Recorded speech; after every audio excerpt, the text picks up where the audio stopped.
Powered by Righteous Media.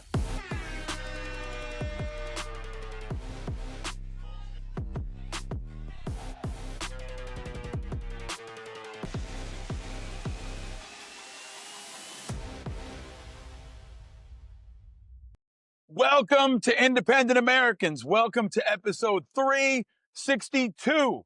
I'm your host, Paul Rieckhoff. Today is Wednesday, October 29th. It is hump day. So let's all try to get over that hump together. Monday on the show, now that we're daily, was Manosphere Monday. Yesterday was Hurricane Tuesday. My thanks again to Barbara Starr. And today is hump day, and we've got a great show. My old friend John Reid, who's running for Lieutenant Governor of Virginia, is here, coming up in just a minute. Hurricane Melissa is devastating Jamaica and the Caribbean right now. Trump and Hegseth have hit some more boats off the coast of Venezuela. The shutdown continues and is not getting enough attention, but it will on this show. World Series Game 4. The Blue Jays have evened it up. They won last night 6-2. Vladdy hit a homer. Kirk hit a homer. Ohtani did his thing, but didn't dominate. And they're back to Toronto for the final 2 or maybe 3 games. Halloween is just 2 days away. Times are scary and full of fright, but also full of tricks and treats. And now is most definitely a time to stay vigilant.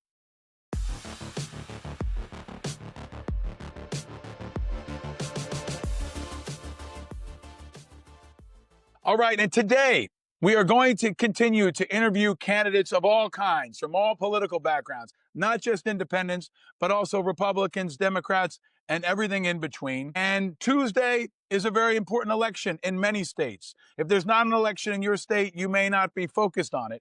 But we've got a man here who's going to help us stay vigilant, a guy who I've known for a long time. He is currently the Republican candidate for Lieutenant Governor of Virginia. But years ago, he was my colleague and our communications director at Iraq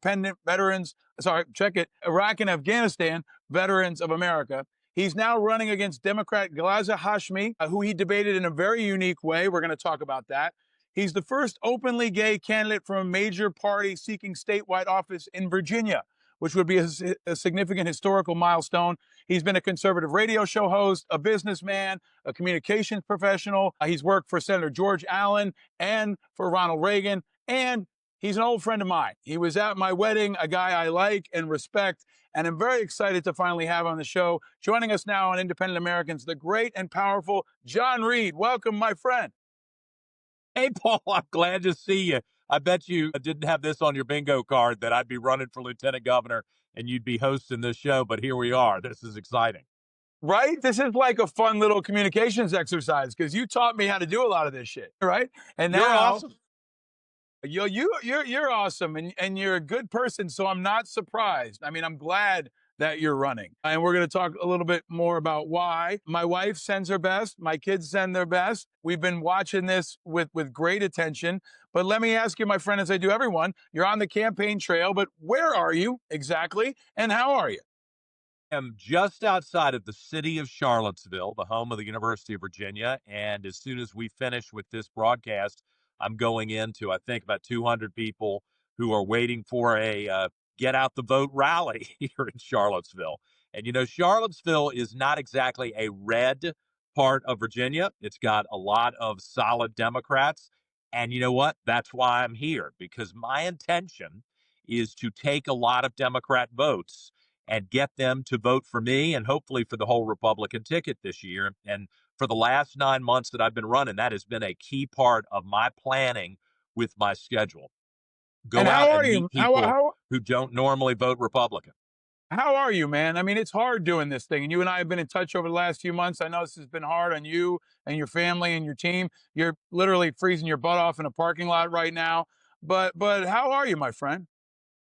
You know, it's been interesting to be the candidate. The way I've described it, and you'll get this, Paul, it's one thing if you are in the front row for the boxing match and you see the blows landing and you see the sweat, you see the blood. It's another thing when it's you getting hit. And this has really been nasty and ugly. There have been some horrible things said about me that are not true that I'm going to now have to deal with for the rest of my life because the internet never goes away. You know, 40 years ago, somebody accused you of something. maybe eventually the newspapers were yellowing in some vault someplace, but now the internet, somebody makes an accusation, you've got to deal with it. And I'm angry about that. I'm frustrated by that. Quite frankly, I'm hurt by that. But I have to stay focused on winning, which I think will give me a chance to right some of those wrongs, not take revenge, but right some of those wrongs and do a good job for the people of Virginia. So it's been a real mental, I've had to have some mental discipline here not to freak out because I'm so frustrated with what people have done to me. And it will instruct how I behave going forward, because I think we've got to stop this really vicious political environment, which we destroy people in public. And now we're moving into a zone where, we're actually killing people. And that's got to stop. You've been in war zones.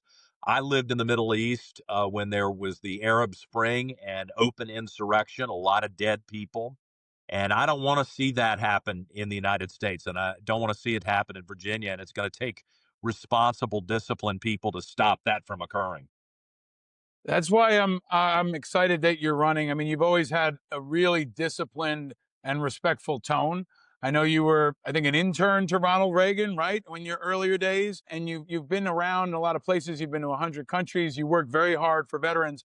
I want to dig into your campaign in a second, where you're running neck and neck. But as we do always on this show, I want to hit a top topic, an issue where I think if you're not angry, you're not paying attention.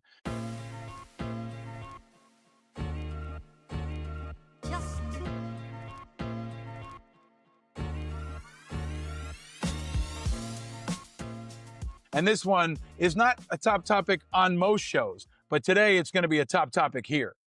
Yep. And John, I'm talking about the shutdown, and specifically, I want to get your reaction. I'm going to lay it out for folks. There are 40 million Americans who rely on SNAP, and an underreported story is that thousands of them are active duty military members and their family. Troops are not getting paid right now. I just talked to somebody outside of Fort Bragg, and they say they've got junior enlisted folks with multiple kids who have to figure out how to feed their kids this week. I mean, you got active duty troops that are in this maelstrom right now. Might be as many as 22,000, according to the USDA's own data, of military personnel that have food insecurity. And also, maybe an underreported part of this, a lot of military families have military spouses that work in the federal government. And if they're shut down, that income is gone, more hardship for them and their families. I think this is outrageous, right? And I've said, that I think this one is on the Democrats. They're shutting down the government. They're choosing to do it. And I think Trump's going to hang this one on them and beat them into it, especially around here. But at the same time, Trump hasn't figured out how to get them paid either. So right now, you've got thousands of troops in your state and all across this country that are caught in the middle of this political fight. So, I'm saying blame on all of them, and I'm hoping someone can solve them specifically. Usually they figure out a carve out, right? They say, hey, let's figure out a way to get the troops paid. You have dedicated many years of your life to our community. I will always be grateful and respectful for that. But John, for the people in your state and nationwide, what's your take and reaction? And if you're lieutenant governor, what would you do about it? Yeah. Well, let me tell you, I have the same concerns you do, and I'm sick and tired of political people who create conflicts to make headlines and try to push people one way or the other, whether it's an election season or not. I think that is not responsible leadership. It's not responsible governance, and it's got to stop. And there's blame to go around in both political parties. I appreciate what you're saying. I do think it's pretty awful that, let's just take Virginia. We have two Democrat senators, a guy named Mark Warner and Tim Kaine, both of whom have been the governors of Virginia. So, I know they know what the executive role is, and they are every single day lamenting the fact that the government is closed, but then they walk across the street to the Capitol in the Senate chamber and vote to keep the government closed. And I've been calling them out, not because I'm trying to pick fights with people, but because I worked in the Senate. That's disingenuous to lament the closure, but then not join the Republicans to try to hit the magic number of 60 to get the government reopened. And I think they need to own that. And I would admire them on some level if they bucked their party and said, there are a lot of Virginians who need their paychecks. The Virginia economy is being hurt. And as you point out, there are military men and women and their families who are being hurt by SNAP. Now, contrast that with what the Republican governor, Glenn Youngkin, has done. He saw this coming. He saw that there was going to be a problem. He's aware of all the people who need food assistance here. I mean, this isn't just kind of, extra spending money. This is sustenance. And, you go a couple of days and your kids are starving. What are you supposed to do? And for a lot of people who are on the bubble, that is a reality, not just that's not an exaggeration. So Glenn Youngkin has come up with a plan to use money that the state has, because we have a surplus, to try to provide for those SNAP benefits and cover them at the moment. I know not every governor in every state is in that type of fiscal position, but I applaud Governor Youngkin for doing that. And if I were the lieutenant governor, I would be trying to assist in making sure that that money's in the pipeline, that anybody who dares stand up and try to make a political obstacle out of it for their own headlines, that they would get slapped down real fast. Because as you point out, these are people who are serving our countries, certainly in the military, and even people who are working in the federal government. It's not the same thing as being in the military, but it's service to the country. They count on their CEO and their board of directors to manage the operation correctly. They're investing their lives in this.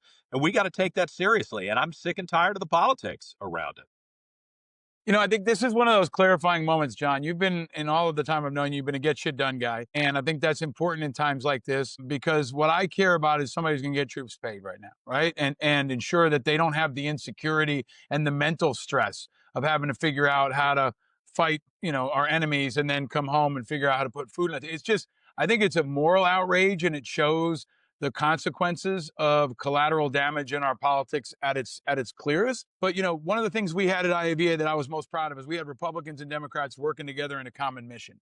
You don't see that very often. Right now, you're neck and neck in the polls. It looks like Spangenberger is likely to win. So, there could very well be a situation where you've got a Democratic governor and you, as the lieutenant governor, as a Republican. You disagree on a lot of issues. Politically, you're very different.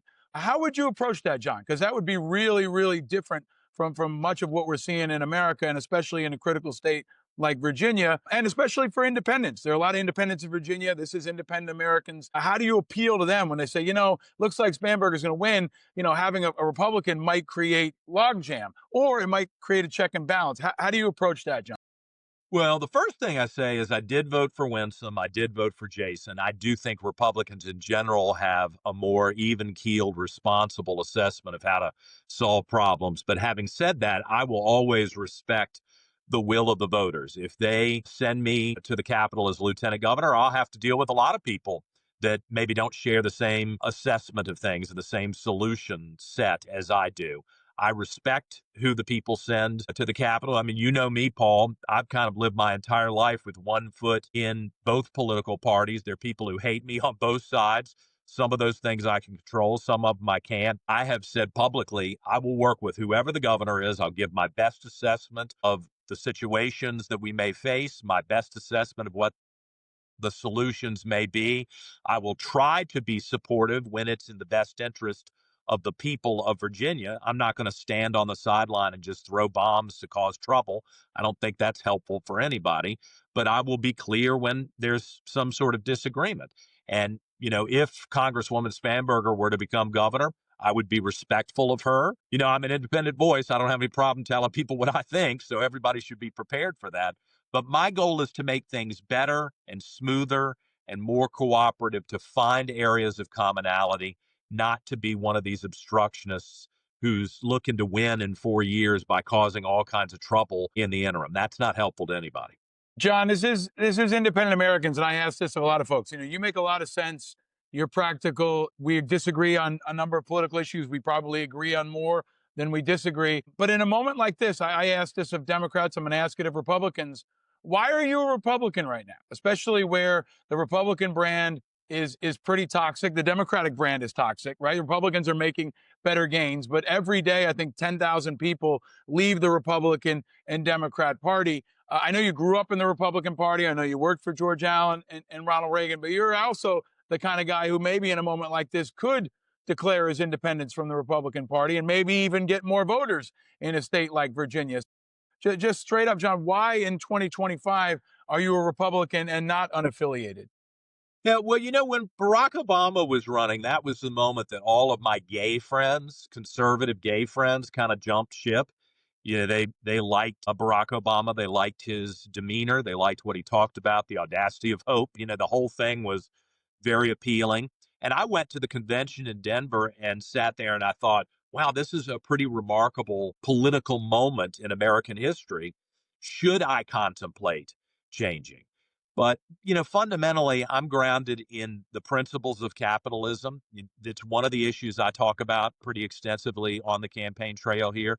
Republicans want to keep the right to work where you're not forced into a union. The Democrats have said they want to get rid of the right to work. You'll be forced into a union. And I know how that money trail works, where the money then goes to leftist causes that I just can't be supportive of. I'm pro-life. I recognize I'm in the minority. I try not to be obnoxious and offensive to people. It's not my place to tell you what to do. And if we took a vote, I know I would lose. I try to be upfront and candid about every position and let people, evaluate whether that is their draw the line issue or not. I do think, you and I used to have conversations in a veterans organization. I was a Republican who was kind of a hawk, or saw myself as a hawk. And I don't know how you characterize yourself, but it was always very frustrating to me that we would go into a conflict overseas.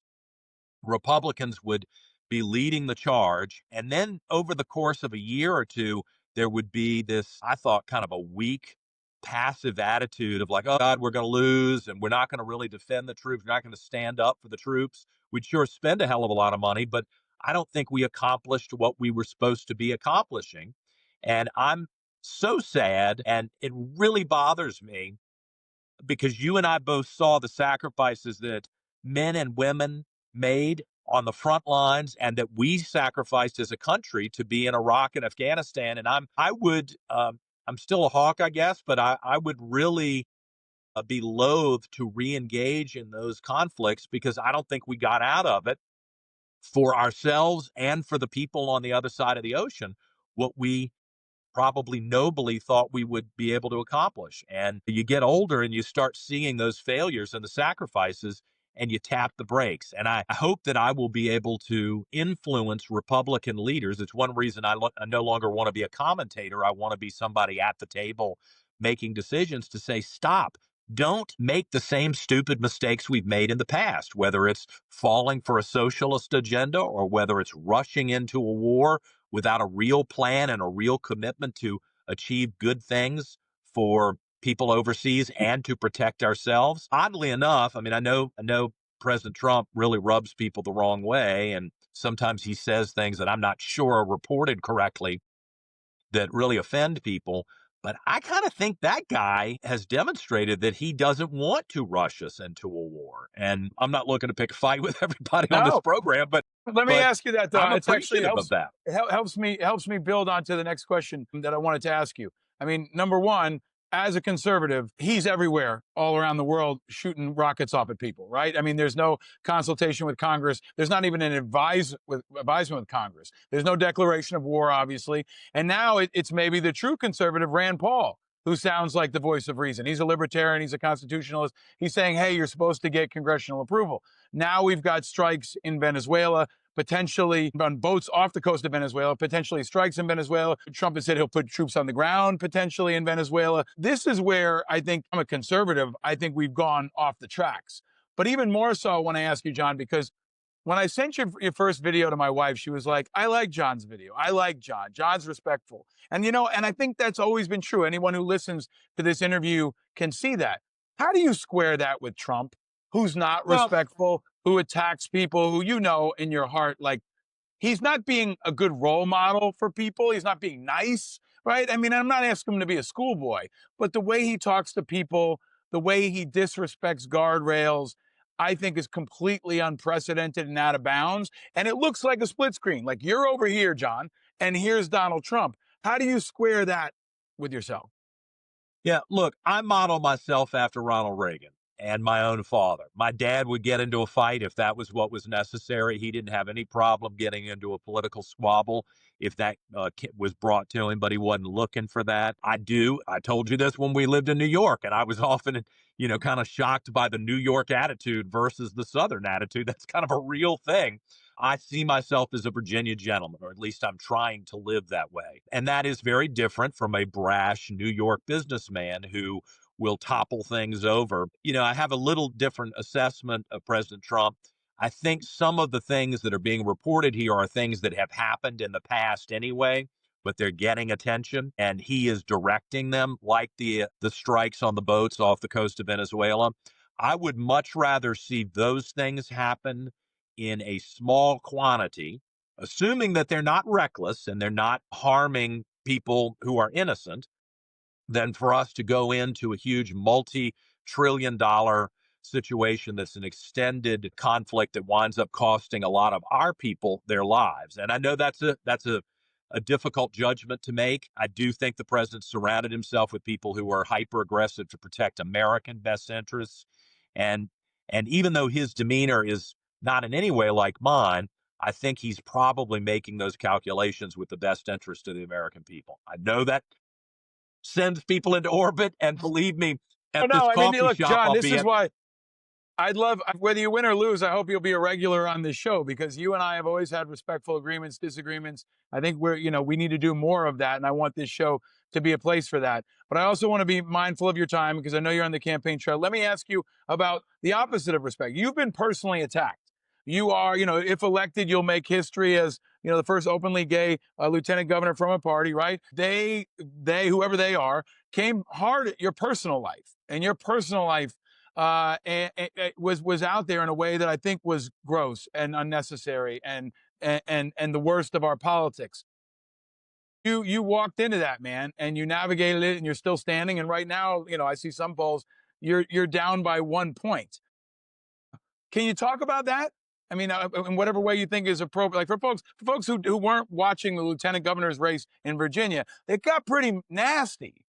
It was Right? bad. And the thing was, I've never told everybody I'm a little angel. I've had to answer questions that no candidate in the history of Virginia has ever had to answer about their sex life. And, the big accusation was, oh, you were looking at porn and you were promoting porn. No, this whole thing, which I'm just telling you was totally fabricated to try to embarrass me, was done to try to get me off of the ticket. And the people who did it, I hate that I had to do this, but I recorded them trying to blackmail me.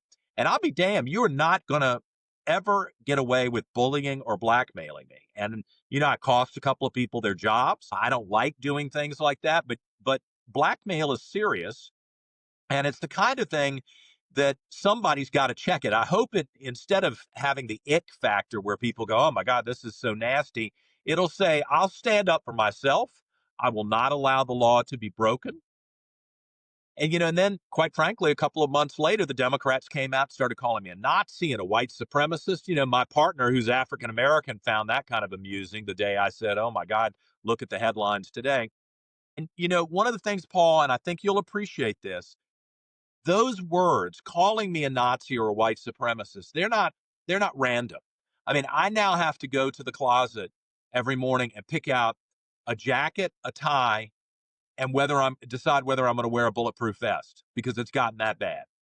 And so when you call somebody a Nazi who is not a Nazi, is not a white supremacist, is probably one of the most open-minded people in Virginia politics, maybe in American politics, because I've had to be in order to survive, you're putting a target on my back. And I really resent that some people, I think, are trying to get me killed. And that has been difficult to wrestle with. I can't stop campaigning. I can't get so obsessed with that I'm frozen.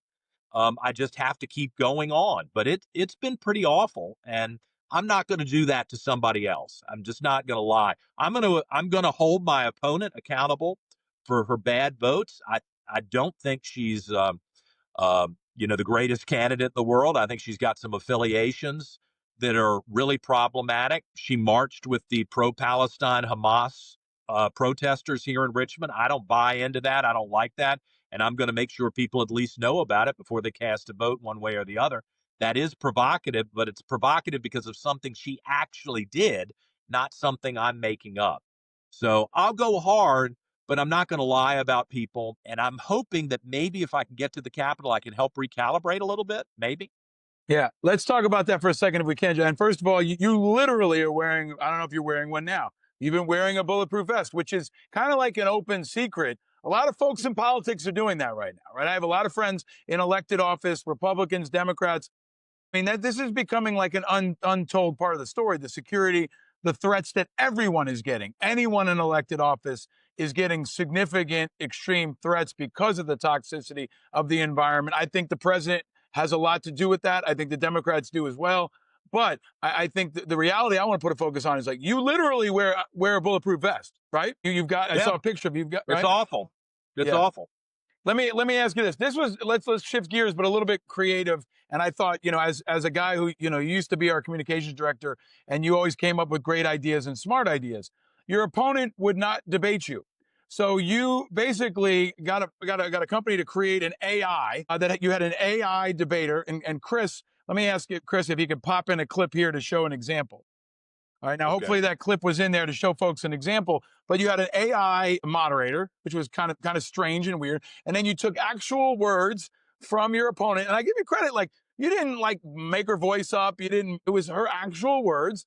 And then you were there in real life and debated this AI of her. It got a lot of news because you were debating an AI because she wouldn't debate. I thought it was smart because you actually showed that she wouldn't actually debate you, which I think is a big mistake on her part. But that now that it's, less than a week away from the election, for folks who maybe didn't see that debate or did, what do you want them to take away from that?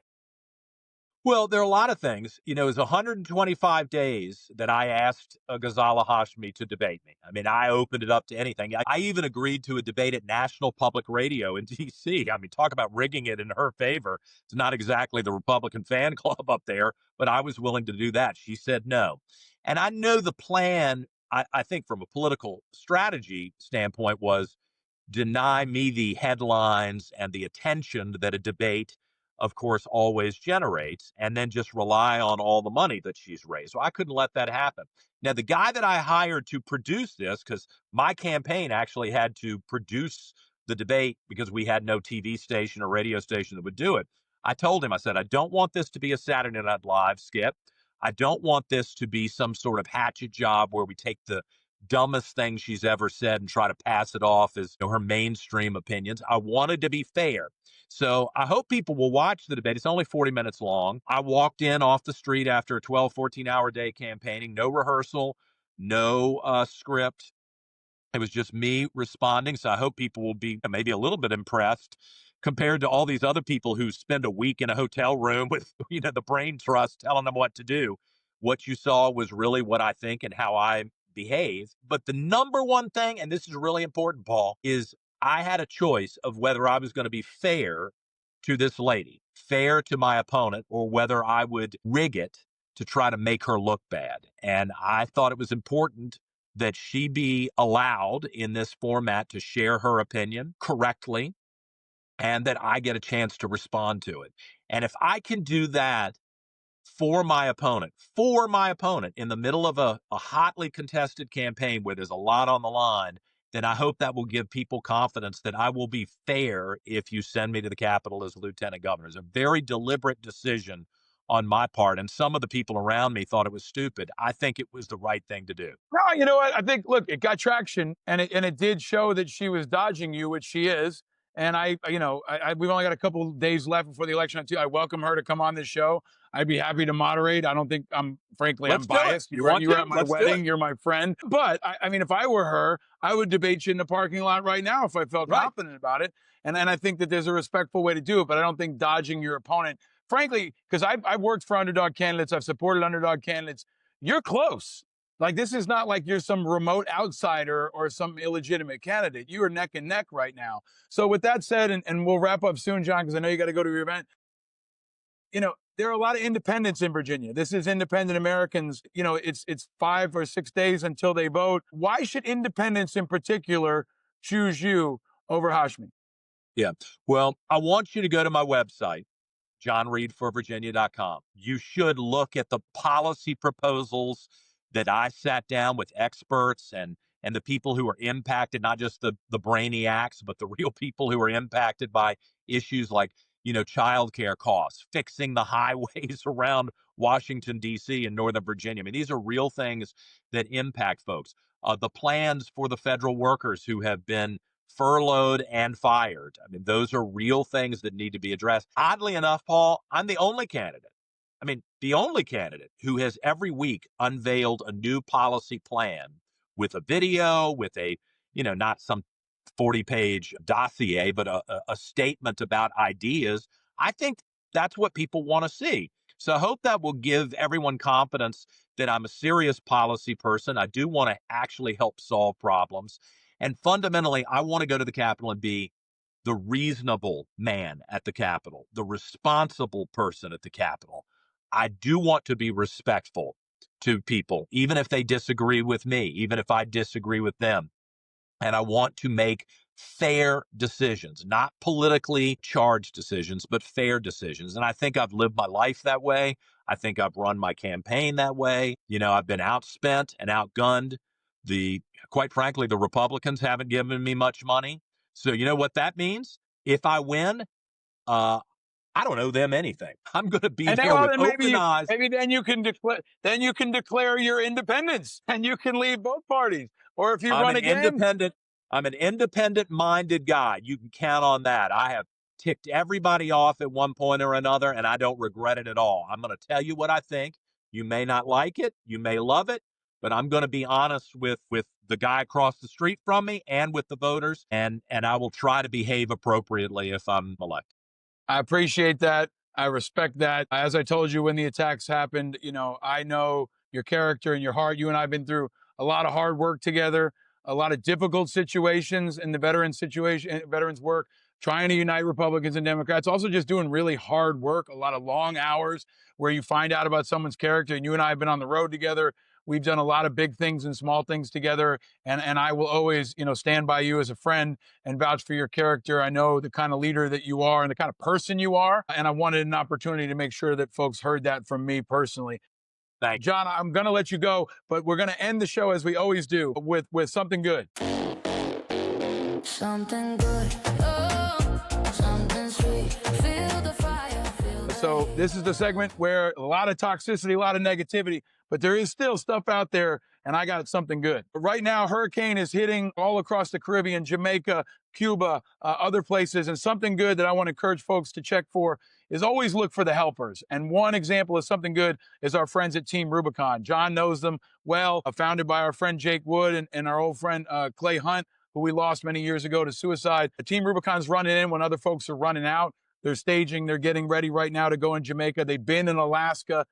They are something good. When old Mr. Rogers said, look for the helpers, people who are running in when others are running out. That's the example. Check out Team Rubicon. Follow them online. Donate and support. With that, John, over to you, sir. What's something good? Well, I have been so worried that younger people in America were giving up on the American system and on politics. And so I made a point of trying to go to college campuses and even to high school classes, which everybody said, why are you talking to high schoolers? They can't vote. Well, they're going to vote, and we hope they'll vote, and we hope they'll have faith in America. And I just think that giving attention to younger voters and talking to them and listening to them is going to turn the tide. And in the last couple of weeks, I've had a lot of people who are in that younger demographic that normally isn't considered to be a Republican vote, who said that they'd almost given up on politics. They hated it. And not to be self-serving, that my campaign has inspired them. Now, that's a lot of pressure on me to try to, stay true to what I wanted to do. But I'm really appreciative of that. And I hope if we can replicate that in all 50 states, we'll be in a better place in this next generation.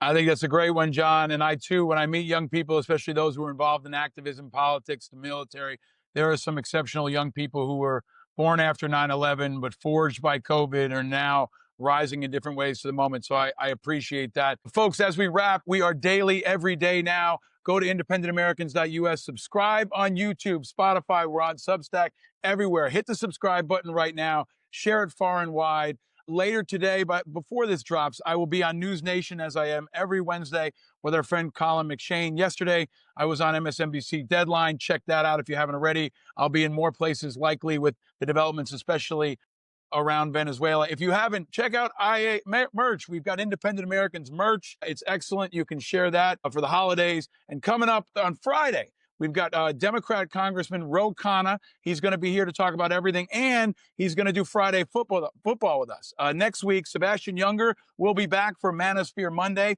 Jim Vanderhey, Axios founder, will be on next week. And Joy Taylor, our friend, sports commentator, television host, will be here next Friday for Football Friday. Go back and check out Jamie Harrison, Dan Lamothe, Ken Burns, Barbara Starr. And John, I just want to thank you again for taking this interview, for being a friend, for being out there, wishing you and your family and your campaign all the best. And everybody else, check out John, check out the debate. We'll be back tomorrow, same bad channel, same bad time. Watch the World Series. It's been pretty damn exciting. And there's a good break from our politics. But until then, if you haven't already, declare your independence and stay vigilant. No, you're not alone in your vigilance. We are all vigilant, and we're all in this together. I'm your host, Paul Rieckhoff. This has been Independent Americans. Tune in next time. And until next time, stay vigilant, America.